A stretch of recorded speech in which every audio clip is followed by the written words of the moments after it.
کوشش وکړئ په روابطو کې یو باسیاسته نارینه واوسیږئ، نه یو عام نارینه. د عام نارینه افکار دا رقم وي چې ډېر لنډ جوابونه ورکوي یوه ښځو ته، او ژر کله چې یو ښځه غوښتنه ځینې کوي، مثلا وایي دا شی را رانیسه، یا هغه شی غواړم، یا دا یا د کور وسایل غواړي، مطلب په یو ډول ستاسو څخه مالي مرسته غواړي، خو تاسو نسئ کولی چې هغه به راورده کړئ، یا په هغه وخت کې ستاسو پیسې نه یا نور مشکلاتو سره مخ یاست.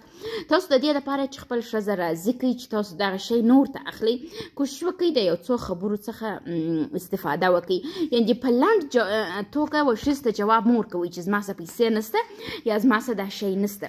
مثلا محمد شفیع یو هنرمند دی په کوټه کې، هغه یو سندره ویلې ده، وایي ته صبر وکړه خدای به راولي دوران وایي شینخالۍ، وایي زما سخته غریبي ده، وایي ته چې دا شی زما څخه غواړې دا زه تا ته نسم درانیولی، وایي زما او ستا عجبه ساده مینه ده، عجبه سره ګران یو، وایي دا زما او ستا د کږدۍ ژوند ده، زما او ستا اوښان دا د خانانو تر بنګلو ډېر ښه دي، موږ ډېر پکښې خوشحاله یو مینه کوو، وایي د هغو په خانانو په بنګلو کې خورا غمونه وي.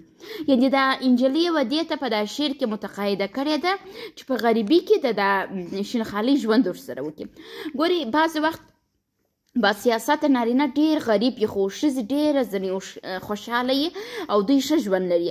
بعضې وخت یو عام نارینه ډېر پیسې لري، ډېرې پیسې لري، خو نسي کولی چې ښځه راضي وساتي یا ښځه د ځان سره خوشحاله وساتي. حتی یو نفر یې یعنې بیلیونر یې یوه میرمن لري، نسي کولی خپل میرمن راضي کړي چې دوهمه معاینه وکړي، یعنې دومره یو عام افکار لري. خو یو باسیاسته نارینه پیسې نه لري، دې ته یې میرمن راضي کړي چې بل واده وکړي. دا هر څه ستاسو په خبرو پورې اړه لري. ښځې اورېدل کوي، نارینه لیدل کوي، یعنې د نارینه رابطې ته د سترګو د لارې داخلیږي او ښځې د غوږو د لارې. ښځې خوښوي چې تاسو ښه خبرې ورته وکړئ او منطقي خبرې ورته وکړئ، باسیاسته خبرې ورته وکړئ. که تاسو د خبرو د لارې خپل مشکلات حل کړئ یا خپل خبره د خپل د خانم تر غوږ ورسوئ، نو تاسو یو باسیاسته نارینه یاست.